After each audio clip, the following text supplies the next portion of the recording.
Majesty's Theatre on Grote Street opened in 1913 as the Tivoli Theatre. On opening night, William Fisher, a 33-year-old contractor, lost his life after falling from a height while securing a fireproof screen behind the curtain on stage. The full house of theatregoers heard the thud as his body hit the stage floor, but they thought nothing of it. Perhaps to them it was a piece of scenery behind the curtain falling. Mr. Fisher is said to have been haunting the theatre for over 100 years now.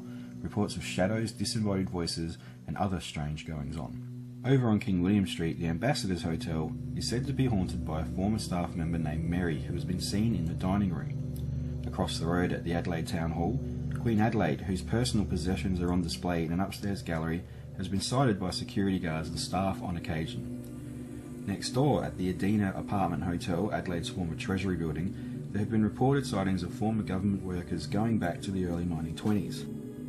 Perhaps the most haunted pocket of Adelaide can be found along the majestic North Terrace. At the western end, the Newmarket Hotel, which was established in 1847.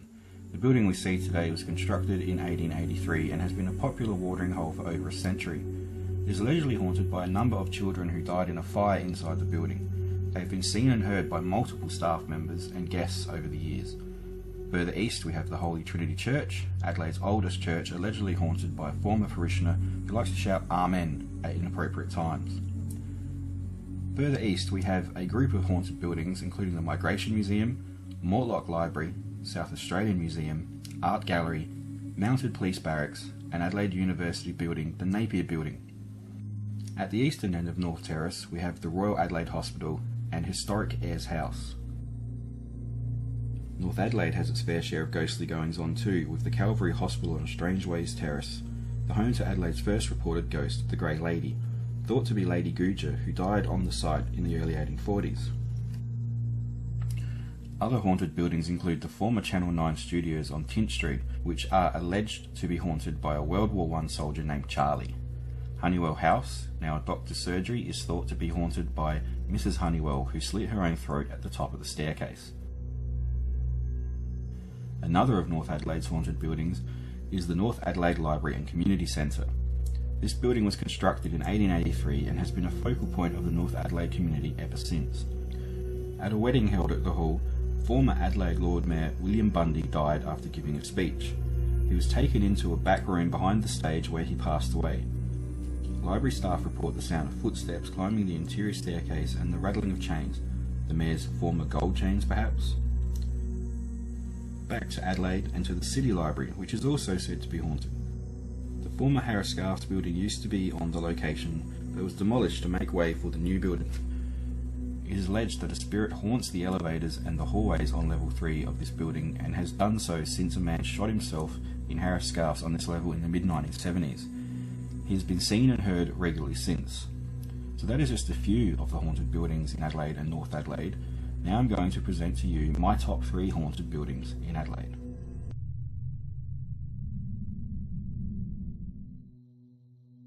This building would have to be one of the most recognisable houses in Adelaide. Designed by John Quinton Bruce and built for tobacco magnate Mr. Dixon, it was the building's next owner, Sir Langdon Bonython, who gave it the well-known name Carclew in 1908. The Bonython family, who owned Adelaide's iconic newspaper, The Advertiser, would go on to own the house until 1965, at which time it was sold to the South Australian government and would later become the Carclew Arts Centre. It has long been rumoured to be haunted. After Lady Bonython's death in 1924, the rumours spread further into urban legends. Stories of Sir Bonython carrying his disabled wife up into the spire and throwing her out of a window to her death surfaced. People being buried in the walls was also spoken of, but neither of these stories are true. However, the home has well-documented ghost stories. One is of regular visits by a young blonde-haired boy aged about 15 who would appear in a downstairs bedroom and count pins at a table. Another is of a woman who watches from an upstairs window, although sometimes this haunting is reported as a young boy. Phantom scents of expensive perfumes are also often reported in the building, shadow people and disembodied voices.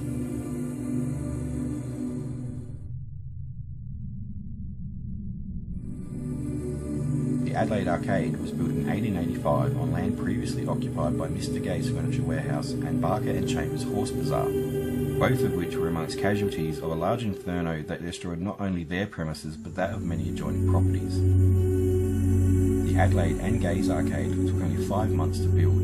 It featured at the time Kapunda marble entrances, Carrara marble flooring, 49 shops, electric lighting, an underground tea room and Turkish baths.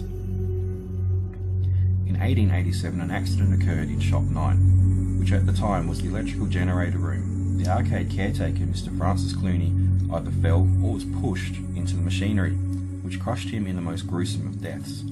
Mr. Clooney has since been reported as the most often sighted spirit in the arcade, but he isn't alone. Shop 9 and 11, which now house the Manhattan dry cleaners, was where Mr. Clooney is most often seen, but Shop 11, one half of the dry cleaner, is where a young child, Sidney Byron Kennedy, lost his life. Sidney died of asphyxiation from coal gas fumes. Some accused his mother of murder, but it was never proven. Mrs. Kennedy, the boy's mother, was later found dead in the parklands, and may be one of the spirits seen and heard at the Grenfell Street end of the arcade, perhaps returned mourning the loss of her son. Another spirit is that of Mrs. Florence Horton, who was shot by her husband in Rundle Street and died inside a shop near the Rundle Mall entrance. Her husband was later hung in Adelaide Jail. There have been reports of shadow people, disembodied voices, poltergeist activity, and physical touching by spirits in the Adelaide Arcade, making it one of the most iconic hauntings in South Australia.